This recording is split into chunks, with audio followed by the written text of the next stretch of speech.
long time ago, a young Jain monk was living in a small monastery that was located in a forest which was near a small lake. The monastery was occupied by a few senior monks, while the rest were newcomers and still had much to learn. The monks had many obligations in the monastery, but one of the most important ones was their daily routine, where they had to sit down, close their eyes, and meditate in silence for hours at a time. After each meditation, they had to report their progress to their mentor.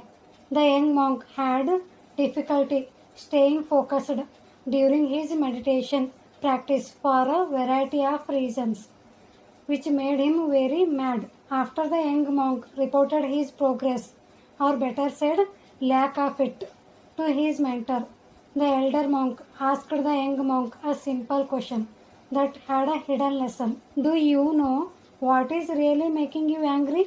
The young monk replied, well, usually, as soon as I close my eyes and begin to meditate, there is someone moving around and I can't focus. I get agitated that someone is disturbing me, even though they know that I am meditating. How can they not be more considerate? And then, when I close my eyes again and try to focus, a cat or a small animal might brush past and disturb me again. By this point, even when the wind blows and the tree's branches make noise, I get angry. If that is not enough, the birds keep on chirping, and I can't seem to find any peace in this place. The elder monk simply pointed out to his pupil, I see that you become angrier with each interruption you encounter.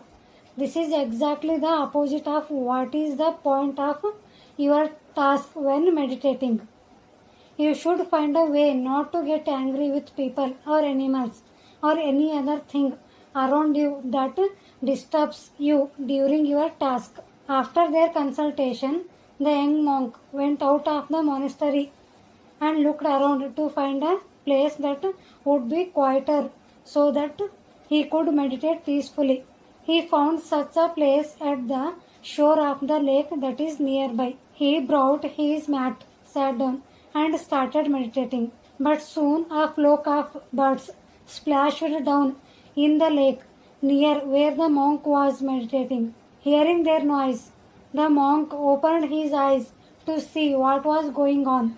Although the bank of the lake was quieter than the monastery, there were still things that would disturb his peace, and he again got angry. Even though he didn't find the peace he was looking for, he kept returning to the lake. Then one day, the monk saw a boat tied at the end of a small pier, and right then an idea hit him. Why don't I take the boat, row it down to the middle of the lake, and meditate there? In the middle of the lake, there will be nothing to disturb me. He rowed the boat to the middle of the lake and started meditating. As he had expected, there was nothing in the middle of the lake to disturb him, and he was able to meditate the whole day. At the end of the day, he returned to the monastery.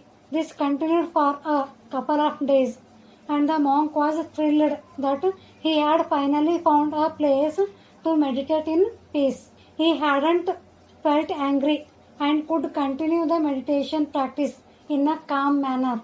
On the third day, the monk sat in the boat, rowed to the middle of the lake, and started meditating again. A few minutes later, he heard some flashing of water and felt that the boat was rocking. He started getting upset that even in the middle of the lake, there was someone or something disturbing him. When he opened his eyes, he saw a boat heading straight towards him. He shouted, Steer your boat away, or else you will hit my boat. But the other boat kept coming straight at him and was just a few feet away. He yelled again, but nothing changed, and so the incoming boat hit the monk's boat. Now he was furious. He screamed, "Who are you? And why have you hit my boat?" In the middle of this vast lake, there was no answer. This made the young monk even angrier. He stood up to see who was in the other boat, and to his surprise, he found that there was no one in the boat. The boat had probably drifted along in the breeze and had dumped into the monk's boat. The monk found his anger dissipating. It was just an empty boat. There was no one to get angry at. At that moment, he remembered his mentor's question, "Do you know what is really making you angry?" And then wondered, "It's not other people, situations, or circumstances. It's not the empty boat, but my reaction to it that causes my anger. All the people or situations that make me upset and angry are just like the empty boat. They don't have the power to make me angry without my own reaction." The monk then rowed the boat back to the shore. He returned to the monastery and started meditating along with the other monks. There were still noises and disturbances around, but the monk treated them as the empty boat and continued to meditate peacefully.